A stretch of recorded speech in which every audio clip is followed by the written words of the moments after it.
আমাদের এই ডৌয়াতলা গ্রামে 3টি স্পটে কুরবানি হয়। আমরা দীর্ঘদিন যাবৎ দলবদ্ধভাবে সমাজের সকলে মিলে দলমত নির্বিশেষে ঐতিহ্যবাহী ডৌয়াতলা গ্রামে আমাদের প্রায় 7,000 থেকে 7,500 লোকের বসবাস।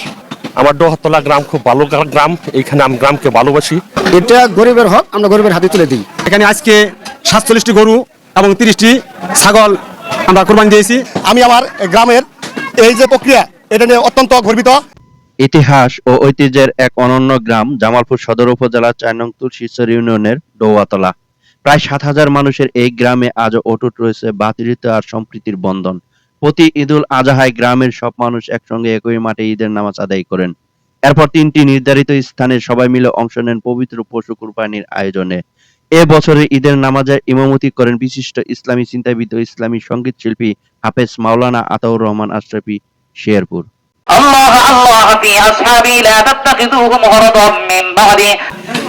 আমাদের এই ডৌয়াতলা গ্রামে 3টি স্পটে কুরবানি হয়। তার মধ্যে এখন আমি যেখানে দাঁড়িয়ে আছি এটা হলো প্রথম স্পট। আমাদের একটা বড় গ্রাম, একটা বৃহৎ অংশ।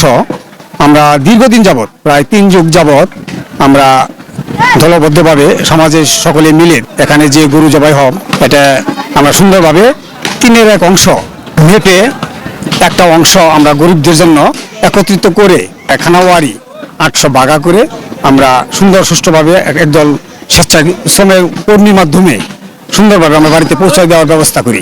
আমাদের গ্রামের এটা হলো সবচাইতে বড় কুরবানির মাঠ। আমরা ঈদের নামাজ শেষ করে সবাই এখানে কুরবানির পশু নিয়ে যার যার মতো এখানে উপস্থিত হয় এবং সবাই একসাথে এখানে পশু জবাই করে। ঐতিহ্যবাহী ডৌয়াতলা গ্রামে আমাদের প্রায় 7,000 থেকে 7,500 লোকের বসবাস।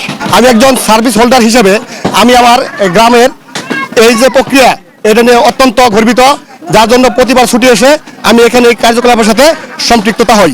এখানে গ্রামের বিভিন্ন গণ্যমান্য ব্যক্তিবর্গ, ইপি সদস্য সহ বিভিন্ন রাজনৈতিক দলের নেতৃবৃন্দ সবাই আমরা এক কাতারে বসে এই ঈদের জামাত আদায় করি এবং এই কুরবানির মাংসের বন্টন ব্যবস্থাটা আমরা সবাই একসাথে সুষমভাবে করার চেষ্টা করি ইনশাল্লাহ। আমাদের গ্রামের যে মসজিদের ইমাম সাহেবারা আছে ওনারা এখানে পশু কুরবানি করেন এবং এখানে আপনারা দেখতে পাচ্ছেন যে আমার পিছনে কিন্তু একটা উৎসবমুখর পরিবেশে সারিবদ্ধভাবে সবাই যার যার পশু এখানে জবাই করেছে এবং এখানেই কিন্তু মাংস আপনার প্রসেস করা হচ্ছে। আমি জামালপুরের বাসিন্দা, আমার ঠিকানা ডৌয়াতলা তুলসীচর ইউনিয়ন। এখন আমি শেরপুর জেলা চন্দ্রকোনা নকলা শেরপুরে, সেখানে আমি ব্যবসা করি। আমার ডৌয়াতলা গ্রাম খুব ভালো গ্রাম, এইখানে আমি গ্রামকে ভালোবাসি। ডৌয়াতলা গ্রামে আমি কুরবানি দেই, কুরবানি দিয়ে সমাজে গোশত বন্টন করে দিয়ে আমার অংশ আমি আমার বাসায় নিয়ে চলে যাই। আমাদের হাই স্কুলের এখানে একটা হল রুম আছে। আমরা এই হল রুমটা সুন্দর করে একদম পানি দিয়ে ধুয়ে পরিষ্কার করে যারা বিধবা একক তাদের আমরা হাব্বাগা দিয়ে থাকি। আর দুবেলা তারা যে পেট ভরে মাংস খাইতে পারে, এটা গরিবের হক, আমরা গরিবের হাতে তুলে দিই। আমাদের এই সমাজের এমন কোনো গরিব মানুষ নাই যারা এই কুরবানি ঈদের দিন যারা গরুর মাংস দিয়ে পেট ভরে ভাত না খায়। আমি ইউপি সদস্য মোহাম্মদ নজরুল ইসলাম। এখানে আজকে 47টি গরু এবং 30টি ছাগল আমরা কোরবানি দিয়েছি। আমরা চেষ্টা করি যাতে বেল ডোবার আগেই আমরা এই কোরবানি মাংস সকলের কাছে পৌঁছে দিতে পারি এবং এই যে বজ্রগুলা এখানে আমাদের অনেক কর্মী আছে, ওনাদের দ্বারা পরিষ্কার করে পরিচ্ছন্নতা রাখার চেষ্টা করি।